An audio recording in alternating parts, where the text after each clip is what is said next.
Hi friends, आपका स्वागत है हमारे चैनल एवरीडे न्यू में। दोस्तों, रेलवे एएलपी की न्यू वैकेंसी को लेकर के अभी एक बड़ी ऑफिशियल अपडेट आई है। जी हाँ फ्रेंड्स, मिनिस्ट्री ऑफ रेलवे की तरफ से अभी अभी नया ऑफिशियल ऑर्डर जारी हो चुका है, नया नोटिस आ चुका है। और देखिए, एएलपी की ओपन कैटेगरी वाली भर्ती यानी कि जो डायरेक्ट रिक्रूटमेंट कोटे वाली वैकेंसी है, उसके रिगार्डिंग नई एलिजिबिलिटी क्राइटेरिया की नोटिस अभी रेलवे ने जारी कर दी है। तो वैकेंसी से पहले दोस्तों यहाँ पे कौन कौन से छात्र है जो कि यहाँ पे आवेदन कर पाएंगे, कौन कौन से नहीं आवेदन कर पाएंगे, पूरा नया नियम यहाँ पे जारी हो चुका है। तो इसको पूरे डिटेल में हम लोग बात करेंगे। वैकेंसी आखिर कितनी आ सकती है, ये सब कुछ हम लोग डिटेल में जानते हैं। तो वीडियो को अंत तक जरूर देखिएगा ताकि सारे डाउट्स आपके क्लियर हो सके। और जो लोग चैनल पे नए हैं वो जल्द से चैनल को सब्सक्राइब करके बेल बटन दबा दीजिएगा रेलवे भर्ती की पल पल की अपडेट के लिए। देखिए फ्रेंड्स, ये रही ऑफिशियल नोटिस जो कि रेलवे मंत्रालय की तरफ से अभी अभी जारी हुए हैं। Government of India, ministry of railways, railway board, RBE number 136/2023, new Delhi, dated 11/12/2023, यानी आज ही का डेट यहाँ पे मेंशन है। और यहाँ पे सर्कुलर नंबर दिया गया है, the general manager all Indian railways and production unit, यानी सारे के सारे जो आरआरबीज है, टोटल 21 आरआरबी, सभी आरआरबी के जनरल मैनेजर के पास ये लेटर भेज दिया गया है दोस्तों, ये ऑर्डर भेज दिए गए हैं। और सभी प्रोडक्शन यूनिट के जो हेड होते हैं उनके पास भी ये ऑर्डर भेज दिया गया है। अब ऑर्डर क्या है, तो सब्जेक्ट में देखिए, clarification regarding minimum prescribed educational qualification for direct recruitment. ध्यान दीजिएगा यहाँ पे, for direct recruitment to the post of assistant loco pilot in level 2 regarding, यानी जो डायरेक्ट रिक्रूटमेंट जो यहाँ पे ओपन मार्केट वाली भर्ती है एएलपी वाली, उसकी मिनिमम प्रिस्क्राइब्ड एजुकेशनल क्या है जो रिवाइड वाली नहीं आई है, उसके बारे में पूरा का पूरा अपडेट रेलवे मंत्रालय ने यहाँ पे जारी कर दिया है। तो वैकेंसी आने से पहले दोस्तों, जैसा कि ये लोग यहाँ पे करते हैं, सारा कुछ जो अपडेट इस तरह से देते हैं कि आखिर उसका क्लैरिफिकेशन या फिर जो डाउट रहता है सबको क्लियर करके कि कौन कौन से छात्र हैं जो कि आवेदन कर पाएंगे, कौन कौन से नहीं, वो सब कुछ यहाँ पे अभी इन्होंने बता दिया है। रेफरेंस लिया गया है 3 बोर्ड लेटर का यहाँ पे, जो कि पहले 2015 में जारी हुआ था, एक 2019 में और एक 28/7/2023 के डेट में। इसके बाद देखिए यहां से सारी कुछ अपडेट पता चल जाएगी। Attention is invited to boards एवं referred letter dated 28/7/2023 vide which it had been clarified that the instructions continued in board's letter under reference number 1 dated 19/10/2015 still hold good।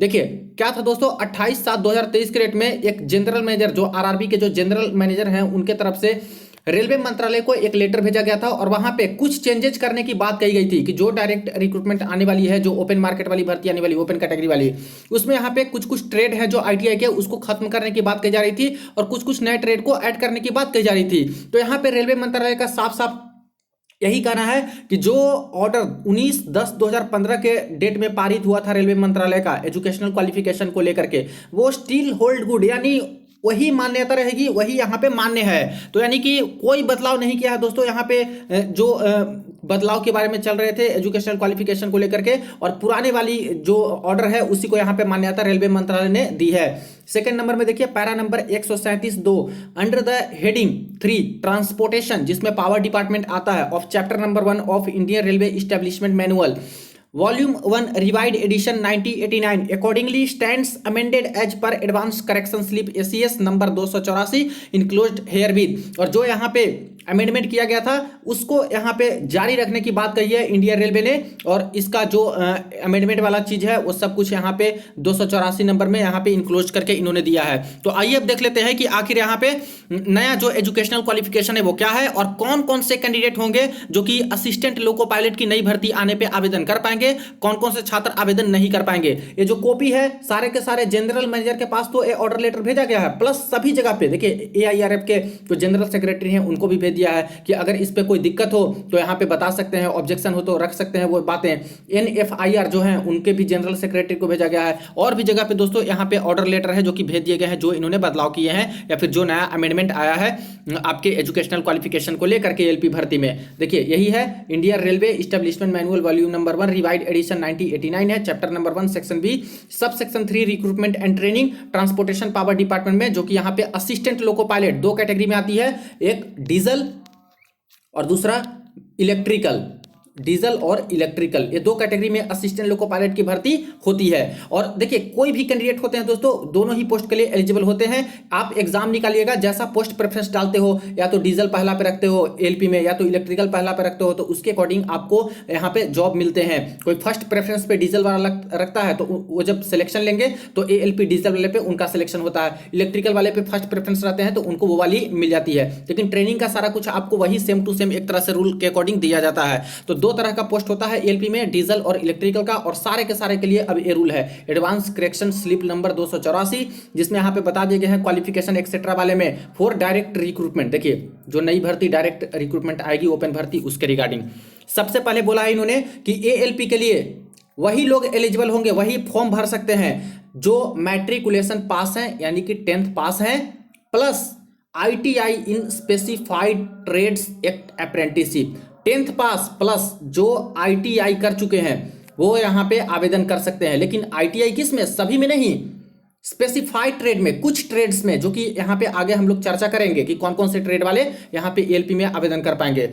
दूसरी तरफ अगर किन्हीं के पास आईटीआई नहीं है तो 10th pass plus act apprenticeship यानी कि सीसीए, रेलवे से जिन्होंने एक्ट अप्रेंटिसशिप किया है सिर्फ और सिर्फ वो छात्र यहाँ पे बिल्कुल एलिजिबल होंगे असिस्टेंट लोको पायलट में आवेदन करने के लिए। ध्यान दीजिए, कहीं दूसरे जगह से आप लोगों ने एक्ट अप्रेंटिसशिप का कोर्स किया है कहीं भी जगह से, तो आप लोग एलिजिबल नहीं माने जाते हो। सिर्फ रेलवे से जो यहाँ पे एक्ट अप्रेंटिसशिप करते हैं वही लोग एलिजिबल यहाँ पे हो जाते हैं। एक चीज और है, जब बात आती है एक्ट अप्रेंटिसशिप की तो ध्यान दीजिएगा कि असिस्टेंट लोको पायलट की भर्ती में दोस्तों एक्ट अप्रेंटिसशिप का यहाँ पे कोई भी सीट रिजर्व नहीं होता है। ग्रुप डी की जब भी भर्ती होती है दोस्तों, लेवल 1 की भर्ती होती है, वहां पे 20% सीट है जो कि यहाँ पे एक्ट अप्रेंटिसशिप वाले के लिए रिजर्व होती है, यानी उस 20% सीट पे एक्ट अप्रेंटिसशिप को डायरेक्ट जॉब दिया जाता है। लेकिन यहाँ पे कोई सीट रिजर्व नहीं है। एक्ट अप्रेंटिसशिप का आवेदन तो कर सकते हैं एक्ट अप्रेंटिसशिप वाले, सारे के सारे पोस्ट पे एलिजिबिलिटी रखते हैं एक्ट अप्रेंटिसशिप वाले, यानी कि अच्छे मार्क्स लाइए, मेरिट निकालिए और यहाँ पे जॉब आप लोग लीजिए, तो सीट रिजर्व नहीं रहेगी एक्ट अप्रेंटिसशिप की, पहले भी नहीं अभी भी नहीं एएलपी के पोस्ट पे, ना ही टेक्नीशियन के पोस्ट पे रहती है, लेकिन एलिजिबिलिटी रहती है कि आप लोग भर सकते हो। तो ये चीजें हो गई कि आईटीआई होनी चाहिए या तो एक्ट अप्रेंटिसशिप होनी चाहिए 10वीं पास के बाद। कुछ कैंडिडेट के ये भी सवाल आते हैं कि सर मैंने 10वीं भी पास कर ली है, 12th भी पास कर लिया है, ग्रेजुएशन कर लिया है, उसके बाद मैंने आईटीआई किया है या फिर एक्ट अप्रेंटिसशिप, तो क्या मैं आवेदन कर सकता हूं? तो बिल्कुल भी आवेदन कर सकते हो। कभी भी आप लोग आईटीआई कर चुके हो या फिर एक्ट अप्रेंटिसशिप कर चुके हो, मिनिमम तो 10th आपका होगा ही सबसे पहले, तो इसके रिगार्डिंग तो आप लोग एलिजिबल हो। तो 10th पास के बाद तुरंत आईटीआई किए हो वो भी एलिजिबल होते हैं, 10th पास प्लस बाद में 3-4 साल बाद आप लोग आईटीआई किए हो तब भी आप लोग एलिजिबल बिल्कुल भी माने जाते हो। तो ठीक है, इसके बाद बोला गया है कि अगर ये दोनों भी नहीं है, आईटीआई भी नहीं है ना एक्ट अप्रेंटिसशिप है, तब कौन कौन आवेदन कर सकते हैं? तब देखिए, diploma in mechanical, electrical, electronics, automobile engineering in leave of ITI, यानी जो 3 इयर्स का 3 साल वाला डिप्लोमा कर चुके हैं, किसमें या तो मैकेनिकल इंजीनियरिंग में, या तो इलेक्ट्रिकल इंजीनियरिंग में, या तो इलेक्ट्रॉनिक्स इंजीनियरिंग में, या तो ऑटोमोबाइल इंजीनियरिंग में, तो वो भी बिल्कुल भी यहाँ पे एलिजिबल हो जाएंगे। कुछ कैंडिडेट के अभी सवाल आते हैं कि सर कहीं कहीं पे कोई यूनिवर्सिटी में 4 साल का डिप्लोमा हुआ है, तो वो 4 साल वाले भी बिल्कुल एलिजिबल यहाँ पे माने जाते हैं। और 2018 में भी एएलपी की पोस्ट आई थी, वहां पे भी दोस्तों 4 साल वाले भी माने गए थे, और मैक्सिमम तो 3 साल का ही होता है डिप्लोमा मैक्सिमम जगह पे, तो बिल्कुल एलिजिबल होंगे। लेकिन मैकेनिकल, इलेक्ट्रिकल, इलेक्ट्रॉनिक्स और ऑटोमोबाइल इंजीनियरिंग में किए हैं वही आवेदन कर सकते हैं। अब कोई कैंडिडेट कहते हैं कि कंप्यूटर साइंस एंड इंजीनियरिंग में मैंने किया है, तो क्या मैं भर सकता हूँ एएलपी के लिए? तो नहीं भर सकते, क्योंकि यही सारे जो है ट्रेड के बारे में बोला गया है और इंजीनियरिंग डिपार्टमेंट के बारे में बोले गए हैं। तो क्लियर हो गया यहाँ पे। अब यहाँ पे एक चीज और आता है कि क्या यहाँ पे जो बीटेक कर चुके हैं, बीटेक या फिर बीई, बैचलर ऑफ इंजीनियरिंग 4 साल वाली, तो क्या बीई बीटेक वाले आवेदन यहाँ पे कर पाएंगे? बिल्कुल भी बीई बीटेक वाले आवेदन कर पाएंगे, जो कि थोड़ी देर में हम लोग देखेंगे। यहाँ पे सारा कुछ क्लैरिफिकेशन इन्होंने दिया है वैकेंसी से पहले, देख लीजिए। अब यहाँ पे एक चीज और दिया है कि जो आईटीआई की बात ये कर रहे थे और एक्ट अप्रेंटिसशिप की बात कर रहे थे कि कुछ स्पेसिफाइड ट्रेड वाले ही यहाँ पे आवेदन कर पाएंगे, सारे के सारे आईटीआई वाले नहीं कर पाएंगे। तो कौन कौन सा ऐसा आईटीआई ट्रेड है या फिर एक्ट अप्रेंटिसशिप है रेलवे का जो यहाँ पे एएलपी के लिए आवेदन कर पाएंगे? तो सबसे पहले जिन्होंने फीटर से आईटीआई कर रखा है या फिर एक्ट अप्रेंटिसशिप, वो बिल्कुल भी एलिजिबल हैं एएलपी की नई भर्ती में आवेदन करने के लिए, ठीक है। सेकंड, इलेक्ट्रीशियन ट्रेड से जिन्होंने आईटीआई कर रखा है वो भी बिल्कुल एलिजिबल हैं। इंस्ट्रूमेंट मैकेनिक से जो किए हैं आईटीआई या फिर एक्ट अप्रेंटिसशिप वो बिल्कुल एलिजिबल हैं। मिल राइट मेंटेनेंस मैकेनिक से किए हैं वो भी एलिजिबल हैं। मैकेनिक रेडियो एंड टीवी से किए हैं वो भी एलिजिबल हैं। इसके बाद इलेक्ट्रॉनिक मैकेनिक से जो आईटीआई किए हैं वो भी एलिजिबल हैं। मैकेनिक मोटर व्हीकल एमएमवी इनसे भी किए हैं जो यहाँ पे आईटीआई या फिर एक्ट अप्रेंटिसशिप, वो भी बिल्कुल एलिजिबल हैं एएलपी के लिए। इसके बाद वायरमैन से जिन्होंने आईटीआई एक्ट अप्रेंटिसशिप किया है वो भी एलिजिबल हैं। ट्रैक्टर मैकेनिक जो कि यहाँ आईटीआई वो भी एलिजिबल हैं। आर्मेचर एंड कॉइल बाइंडर से भी आईटीआई एक्ट अप्रेंटिसशिप करने वाले बिल्कुल भी एएलपी पोस्ट के लिए एलिजिबल हैं। इसके बाद mechanical diesel sorry mechanic diesel जो कि 1 साल वाला यहाँ पे होता है। अब कई सारे छात्र के भी सवाल आते हैं कि सर मैकेनिक डीजल मैंने 1 साल वाला किया है तो क्या मैं एलिजिबिलिटी रखता हूँ? तो देखिए मैक्सिमम जगह पे तो यही सुनने में आता है फ्रेंड्स कि मैकेनिक डीजल जो होता है वो 1 साल का ही होता है। तो जब कोर्स ही आपका 1 साल का है और ये चीज़ रेलवे मानती है और पहले भी गए हैं तो बिल्कुल भी एलिजिबिलिटी आप लोग रखते हो, तो मैकेनिक डीजल वाले भी यहाँ पे आवेदन कर पाएंगे। वही हीट इंजन में बात करें तो हीट इंजन वाले यहाँ पे आवेदन कर पाएंगे, ITI या फिर एक्ट अप्रेंटिसशिप। टर्नर ट्रेड वाले बिल्कुल एलिजिबल हैं, मशीनिस्ट ट्रेड वाले बिल्कुल एलिजिबल हैं और refrigeration and air conditioning mechanic वाले बिल्कुल एलिजिबल हैं। यानी टोटल इतने तरह के जो ट्रेड दिए गए हैं दोस्तों, सिर्फ और सिर्फ यही ट्रेड वाले ITI वाले यहाँ पे एलिजिबिलिटी रखते हैं असिस्टेंट लोको पायलट की नई भर्ती में आवेदन करने के लिए। ध्यान दीजिएगा, डायरेक्ट रिक्रूटमेंट का जो कोटा भर्ती आएगा ओपन कैटेगरी वाला उसमें। इसके अलावा किसी और में आप लोगों ने ITI कर रखे हो, जैसे कोई कोई है जो वेल्डर ट्रेड में कर रखे हैं, वेल्डर, वो यहाँ पे आवेदन नहीं कर पाएंगे, असिस्टेंट लोको पायलट के पोस्ट पे एलिजिबल नहीं होते हैं। कुछ यहाँ पे ब्लैक स्मिथ वाले पे कर चुके हैं, कुछ कारपेंटर पे कर चुके हैं, कुछ और पोस्ट पे होता है, तो ये सारे वाले हैं जो कि ELP में नहीं भर सकते। लेकिन टेक्नीशियन वाला जो पोस्ट आता है उस टेक्नीशियन के पोस्ट पे वेल्डर वाले, ब्लैक स्मिथ वाले, कारपेंटर वाले, ये सब जो है भर सकते हैं अपने अपने ट्रेड वाले टेक्नीशियन के पोस्ट पे और टेक्नीशियन के पोस्ट पे जा सकते हैं। तो ELP के लिए देख लिया आप लोगों ने, ITI और यहाँ पे एक्ट अप्रेंटिसशिप वाले जो नए नियम के अकॉर्डिंग यही सारे ट्रेड वाले एलिजिबल माने जाएंगे जो यहाँ पे नई भर्ती में आवेदन कर पाएंगे। उसी तरह से नेक्स्ट बात करें तो यहाँ पे बोला गया है नोट में, combination of various streams of trades of engineering disciplines from a recognised institution in leave of ITI will be allowed. अब एक चीज और इन्होंने की है कि यहाँ पे आप लोग देख रहे हो, जैसे फिटर का देखा, इलेक्ट्रीशियन, इंस्ट्रूमेंट मैकेनिक, तो इसका अगर कोई कॉम्बिनेशन हो और इससे भी आप लोग अगर ITI किए हो, मान लेते हैं इलेक्ट्रीशियन है, अगर इलेक्ट्रीशियन में कुछ और इलेक्ट्रीशियन का कोई और ब्रांच होता होगा और उससे आप लोग ITI कहीं से किए हो, तो अगर उसको मानती है रेलवे तो वो भी आप लोग आवेदन कर सकते हो, उसको एलिजिबल मानेगी क्योंकि कॉम्बिनेशन है वो इलेक्ट्रीशियन का, या फिर मान लेते हैं इलेक्ट्रीशियन और फिटर को मिला करके कोई यहाँ पे निकल के आता है दूसरा कोई ट्रेड, तो ऐसे कॉम्बिनेशन वाले को भी यहाँ पे मान्यता रेलवे देती है। लेकिन ये रेलवे डिसाइड करेगी कि क्या कॉम्बिनेशन वो है या फिर नहीं है। तो यही चीजें लिख दी है कि वेरियस स्ट्रीम का जो कॉम्बिनेशन भी है वो भी यहाँ पे एलिजिबल हो जाते हैं। लेकिन मेनली डायरेक्ट आप लोग अगर इन ट्रेड से कर रखे हो ITI या फिर एक्ट अप्रेंटिसशिप तो घबराने की बिल्कुल जरूरत नहीं है, आप लोग भर सकते हो। दूसरा चीज है, degree in engineering disciplines as above will also be acceptable in leave of diploma in engineering. साफ साफ बोल दिया है कि यहाँ पे डिप्लोमा तो मान्य है ही, लेकिन जिनके पास डिप्लोमा नहीं है 3 साल वाला या फिर 4 साल वाला, अगर डिग्री है BE BTech का, इंजीनियरिंग का, वो भी बिल्कुल यहाँ पे एलिजिबिलिटी रखते हैं। लेकिन डिग्री किस में, BE BTech किस में, तो यहाँ पे बता दिया है या तो मैकेनिकल में, या तो इलेक्ट्रिकल में, या तो इलेक्ट्रॉनिक्स में, या तो ऑटोमोबाइल इंजीनियरिंग में। तो ये सब में BE BTech कर चुके हो तो आप लोग एलिजिबल हो, जो कि यहाँ पे बता दिए गए हैं। तो ये सारी चीज़ है फ्रेंड्स। तो नया नियम यहाँ पे आ चुका है और नए रूल के अकॉर्डिंग यही सारे जो छात्र होंगे स्ट्रीम वाले जो कि आवेदन यहाँ पे कर पाएंगे ELP की नई भर्ती में, ओपन कैटेगरी वाली भर्ती में। यही चीज़ को यहाँ पे हिंदी में भी इस लेटर नंबर को इन्होंने लिख दिया है ताकि हिंदी में चाहो तो आप लोग यहाँ पे पढ़ सकते हो। और इस चीज़ का जो है लेटर नंबर हिंदी में भी सभी जगह पे भेज दिए गए हैं। और कौन कौन से ट्रेड वाले यहाँ पे भर सकते हैं, ITI एक्ट अप्रेंटिसशिप, डिप्लोमा वाले, BE BTech वाले, वो सब कुछ यहाँ पे बता दिया है। तो एक तरह से अच्छी खबर है फ्रेंड्स, और अच्छी खबर इस व्यू से है क्योंकि बहुत दिन से ये चल रहा है चर्चा कि यहाँ पे नई भर्ती आने वाली है। और ये दोस्तों फैक्ट भी है, 3 लाख के आसपास पोस्ट यहाँ पे रेलवे में वैकेंट है। पिछली भर्ती 2018 में आई थी।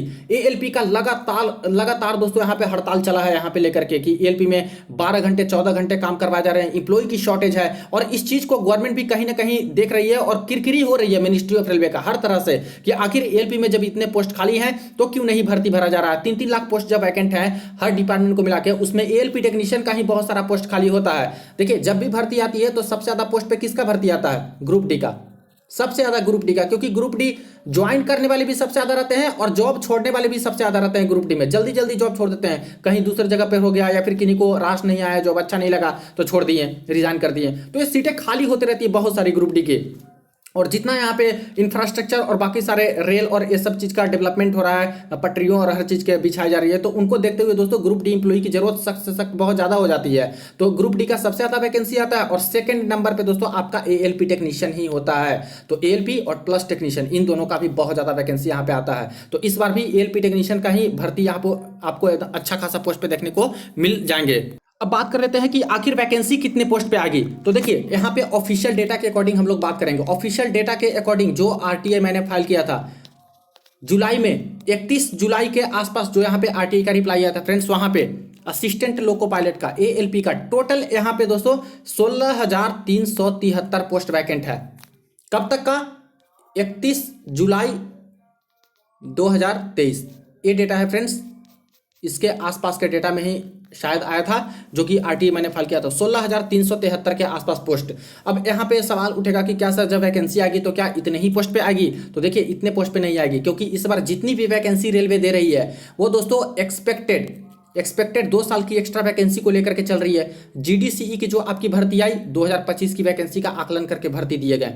LDCE का जो भर्ती नहीं कर रहा है उसको भी 2025 तक की वैकेंसी को लेकर के चल रहे हैं। जो कॉम्पैशनेट ग्रुप पे और जो स्पेशल प्रमोशनल कोटे की वैकेंसी आई वो भी 2025 तक की वैकेंसी को लेकर के चल रहे हैं। यानी कि जो नई भर्ती आएगी ALP टेक्नीशियन का, उसमें भी दोस्तों 2025 तक की एक्सपेक्टेड वैकेंसी को देख करके ही रिक्रूटमेंट निकाली जाएगी, वैकेंसी दी जाएगी। यानी अभी ही जब 16,373 है तो समझिए कि 2024 का पूरा डेटा उसमें वैकेंसी खाली, और 2025 तक का भी यहाँ पे जो डेटा है, क्योंकि अगस्त तक का 2025 तक लेंगे तो अगस्त तक समझिए कि कितने लोग रिटायर ले लेंगे या फिर कितनी वैकेंसी एक्सपेक्टेड हो सकती है। उन सबको जोड़ा जाए तो ये जो 16,373 आपको अभी दिख रहा है ये दोस्तों डायरेक्ट डबल हो जाएगी, करीब 30,000 के आसपास से भर्तियां हो जाएगी जब नई भर्ती निकलेगी ALP टेक्नीशियन की। तो और अगेन यहाँ पे टेक्नीशियन की बात करें तो टेक्नीशियन का डेटा तो इन्होंने नहीं दिया, क्योंकि टेक्नीशियन में दोस्तों अभी भी वेटिंग क्लियर कर करके दे रहे हैं। तो टेक्नीशियन में भी भर्ती आएगी, ऐसा नहीं है कि वेटिंग क्लियर कर रहे हैं तो भर्तियां नहीं आएगी। डायरेक्ट रिक्रूटमेंट वाली जो 60% आती है वो आएगी। तो करीब 30,000 के आसपास यहाँ भी मान सकते हो, तो वही मिला के पहुंच जाता है दोस्तों 60,000 के आसपास। तो यही 60,000 के आसपास आपको नई भर्ती में ALP टेक्नीशियन की भर्ती देखने को मिल सकती है। लेकिन मैं फिर से बता रहा हूं ऑफिशियली नहीं है ये, क्योंकि अभी तक इन्होंने ऑफिशियल डेटा नहीं दिया है वैकेंसी का। 16,000 ये ऑफिशियल है, लेकिन जो भी चीजें निकल के आ रही है या फिर जो भी मैं बता रहा हूं बस एक्सपेक्टेड 2025 तक की ली जाएंगी। तो उसके अकॉर्डिंग मैं बता रहा हूं कि 60,000 के करीब आपको देखने को मिल सकती है। 2018 में भी 64,000 पोस्ट पे यहाँ पे भर्तियां ALP टेक्नीशियन की आई थी।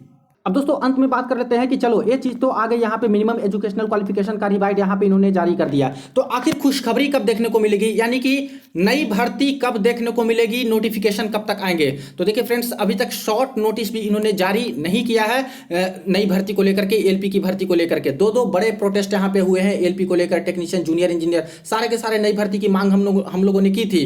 जो नए यहाँ पे ट्विटर प्रोटेस्ट दो हुए थे, और हर जगह पे दोस्तों इतना ज्यादा फैलाया गया था इस चीज को, सारे रेलवे डिपार्टमेंट हर जगह ये मालूम है कि 2 बड़े प्रोटेस्ट यहाँ पे हुए हैं। लेकिन उसके बाद यहाँ पे अच्छा खासा रिस्पॉन्स मिनिस्ट्री ऑफ रेलवे की तरफ से भी नहीं मिला भर्ती को लेकर के, ना ही PMO ऑफिस के द्वारा मिला, ना ही नरेंद्र मोदी जी के तरफ से यहाँ पे कुछ इस तरह से सेटिस्फैक्ट्री जवाब यहाँ पे दिए गए भर्ती को लेकर के। लेकिन मुद्दा बहुत बड़ा था, क्योंकि 3 लाख पोस्ट यहाँ पे खाली हैं। तो अभी तक शॉर्ट नोटिस निकाली नहीं है। लेकिन फ्रेंड्स यहाँ पे इलेक्शन आ रहे हैं, और जैसा कि आपको पता है कि रेलवे मंत्रालय जो ऐसा है फ्रेंड्स जिसमें भर के भर्तियां आती है, बड़ी बड़ी भर्तियां आती है, और इसलिए इसको एक तरह से इलेक्शन का मुद्दा बनाते हैं। 2018 का देख लीजिए कब भर्ती आई थी, तो यहाँ पे फरवरी मार्च के आसपास यहाँ पे भर्तियां निकाली गई। उसी तरह से 2019 में देखिए जब इलेक्शन थे तो कब भर्तियां आई, फरवरी मार्च के आसपास यहाँ पे नोटिफिकेशन निकाले गए।